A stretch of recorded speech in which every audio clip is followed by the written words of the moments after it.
Hello friends, now let us go with our next topic, which is nothing but principle of superposition. I have given you the definition over here. Once we will read with the definition. When number of loads are acting on a body, the resulting strain according to the principle of superposition will be the algebraic sum. Please be careful. It is the algebraic sum of strains caused by individual loads. Fine. Now the word itself, like principle of superposition, it itself tells that whatever forces you apply, you can take any, like if I take this as a member. Now in this one, if you take, I have 2 or 3 sections I have. If I apply some force, it might be a compressive force or it might be a tensile force. It might be anything. Here I have applied a compressive force. Here I have applied a tensile force. Now if I consider this as my section 1, this as my section 2 and this as my section 3. Now each and every section, what is the force applied on this section, on the member AB also you have to take, on the member CD if you take. Fine. So that is the reason what we have to do is, whenever we come across such positions, he'll ask you to find out what is the strain or what is the change in the length in each and every section and what is the total change. So first thing you have to go with a free body diagram, which means that first you have, like let us take an example, like here you have a force like this, here you have a force like this. Fine. This is a force we have. So even if you see with this portion of a beam, fine, the force is like this. If it is acting here, the force should be here. Fine. Now if I draw with my second portion, the force should be here. Similarly, the force should be here. Now even if you see with my third one, the force, if it is here, the force here should be here. Fine. So this is the force, you can just check it out. So this is my equilibrium we call, but the strains in each and every member, in each and every section, if you take, should be equal. So let us solve one problem. So here I have just given you a problem. Now here if you see the problem, the brass bar has cross-sectional area of 1000 mm square is subjected to axial force as shown in below figure. So this is the figure I have. Fine. In this figure you can see we have A, B, C, D. Fine. We have this member as A, B, C, D we have. This is our, let us take section 1, this is section 2 and this is our section 3. On this AB portion, if you see, we have 50 kilonewton load acting. On your B portion, we have 80 kilonewton acting towards your right side. On C portion, I have 20 kilonewton which is acting towards left side. On D portion it is 10 kilonewton which is acting towards right side, and here I have given you the length 600 mm, 1 meter, 1.2 meter. Take E is equal to 1.05 into 10 to the power 5 Newton per mm square. Here he is asking you to find out total elongation. We have to calculate total elongation in the member. Now if you want to find out total elongation in the member, let us go with each and every member, but before that let us write what is the given data we have.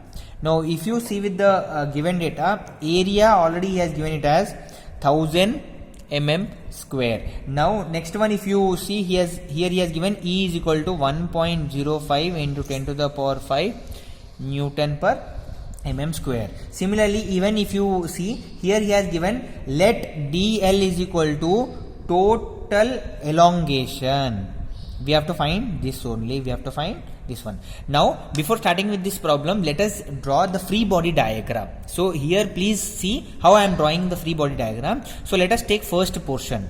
Now, if I take my first portion, this is my portion AB.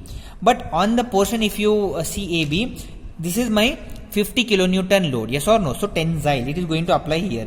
If this is 50 kilonewton load, which is applying towards left side, so to make it into equilibrium, there should be a 50 kilonewton loads towards your right side. Yes or no? So on B portion. Now if I draw my second section, so this was my first section.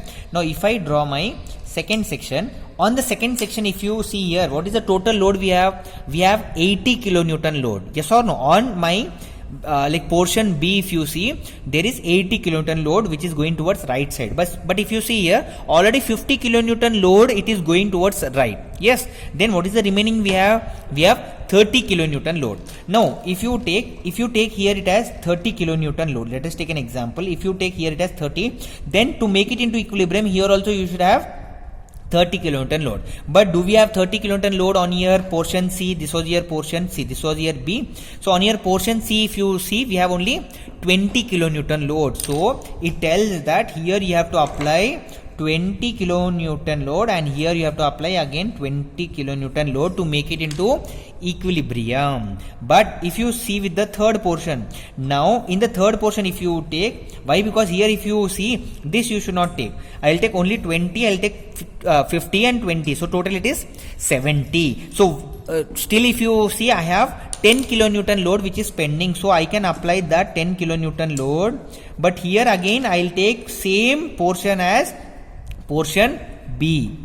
Portion B. So this was your B and C. So I'll take portion B. This is your portion D. Why? Because in the portions like D, if you see, we have 10 kilonewton. Yes or no? So 10 kilonewton load has been applied. So 10 kilonewton load we have to apply it over here. Fine. Now if you want to apply 10 kilonewton load here, so here also it should be 10 kilonewton loading. Sorry, this loading is right, not towards left. So here we have 10 kilonewton loading. Now if you see, all the three members will carry the same loads, then only it will be in equilibrium, or else it is going to fail. So here if you see, with the section 1 we have 50 kilonewton, with the section 2 we have 20 kilonewton, with the section 3 we have 10 kilonewton loading. Now quickly we'll solve with the problem. Now if you see in part AB, so this is my AB portion. If you see, this is my AB portion, BC portion and BD portion. Now AB portion, if you part AB portion, if you see, we have to calculate what is the increase in length of AB, which is equal to, I have already given you the equation as P by AE into L. From where you have got this one, I will explain you towards your right side. Young's modulus E, if you see, Young's modulus E is equal to, which is equal to stress upon its strain. Yes or no? But E is equal to, what is stress? Stress is P by A. What is strain? Delta L by L. Yes or no? So if you rewrite this one, E, can I write it as P into L by A into delta L. So if I take delta L over here, so delta L is equal to PL by AE. So this is only the equation, I have written it here. Yes or no? If you see the equation, P by AE into L. The length is different, so that is the reason we have written it as L1. P is also different. A is, he has given, E is common. So if you substitute here, what will get? 50 into 1000 by 1000 into 1.05 into 10 to the power 5 into 600. So this is equal to, if you simplify this one, you will be getting it as 0.2857. This is our change in length. Now let us go with our part BC. Now if you see with part BC, again you have to calculate what is the decrease in the length. Here I have written increase. Increase is nothing but, why? Because why I have written it increase? Because if you see here, you are going to pull it. Yes or no? If you are going to pull it, it is going to increase. If you are going to push it, it is going to decrease. Here also it is going to decrease. So in part BC, I will write it as decrease.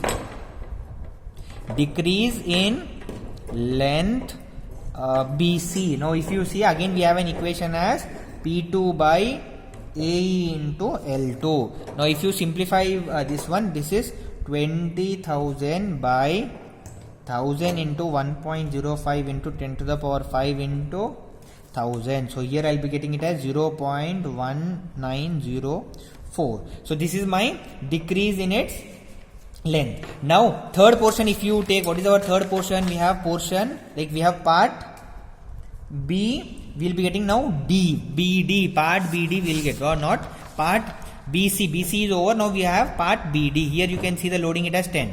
Yes or no? So the loading I will be taking it as 10 only. Again if you write with the equation, we have P3 by AE into L3. Now if you substitute here, we have 10,000 by 1000 into 1.05 into 10 to the power 5.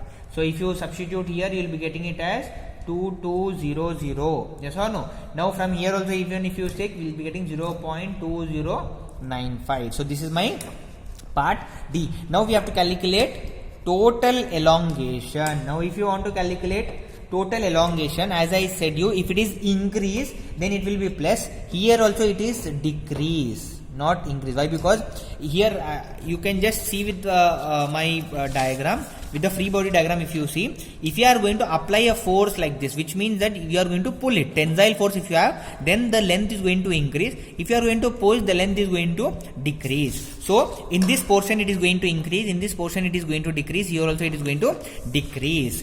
So first portion I got it as 0.285. This is plus. Second portion in BC span I got as decrease. So minus 0.1904. Third one also I got it as decrease, which is minus 0.2095. So total if you check, we have minus 0.1142 mm. So this is our total change in length. Thank you.